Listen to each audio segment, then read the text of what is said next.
I was a corporal in the Marine Corps, 0352 tow gunner, in 1-3 Weapons Company that's stationed in Kaneohe Bay, Hawaii.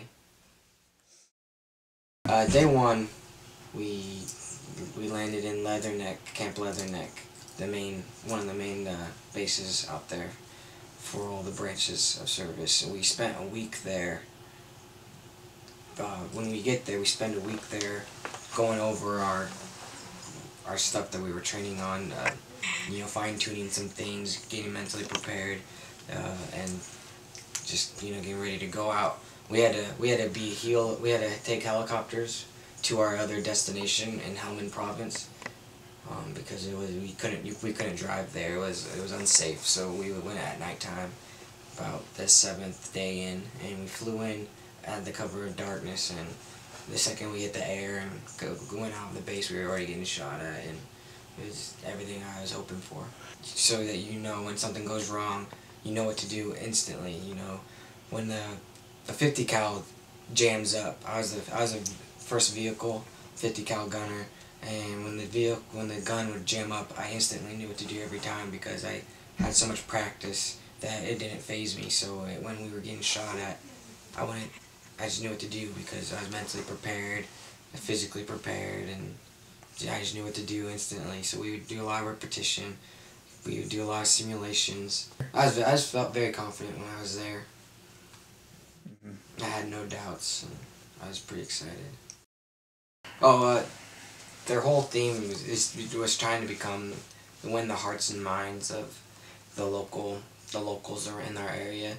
Seldomly, everybody's mission was different, and where we were at, we didn't have a cop, which is a controlled out point. We didn't have that. Because we're a weapons company, so we're mounted and we're on vehicles 24/7. So we'd go wherever anybody needed us.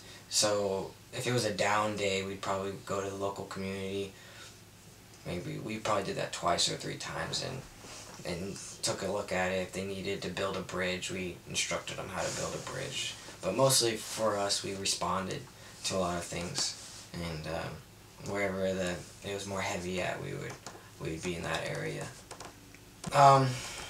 While I was there, I hit a IED, which turned my life upside down. I hit a 200-pound IED at 2 in the morning on February 10th, and it blew the truck in half, and the other half landed on top of me and knocked me out unconscious for close to 45 minutes, in and out of unconsciousness, and it messed my world up. I had severe brain damage, internal bleeding in my colon, left shoulder dislocated, memory lost out like crazy. Long-term, short-term, it was all gone for a while. When I got medevaced, I went back to Camp Leatherneck, to the hospital there, for a while until they medevaced me to Germany. But my team did come and visit me. They made a mission of theirs to come out that way one day to come and see me before I left. I actually, while I was in the hospital, I lied to the doctors because I couldn't take it. I couldn't stand not being with the guys. So I lied to the doctors and said I was fine. Send me back out there. So they sent me back with my guys, and the doctor knew he shouldn't do it, but I was pleading with him. He sent me back out there, and the very next day my brain swelled up and knocked me unconscious one more time, and then I was straight to Germany from there. I didn't know how bad it was. I didn't want to know. I just, if I knew I could walk and I could shoot a gun still. So I signed up to do something, and that's what I wanted to do. That's probably the hardest part for me is they medically separated me from the Marine Corps before I could finish my 4 years, just a couple months shy. And you wanted to complete that? I wanted to complete it, and I wanted to stay in the infantry. They gave me the option of staying in the Marine Corps because every part recipient has a guaranteed job in the Marine Corps, and nowadays how it's hard to get jobs, but I can't be a Marine if I can't deploy, and or if I'm not even in the infantry. So I just take my educational benefits and try to make a life now.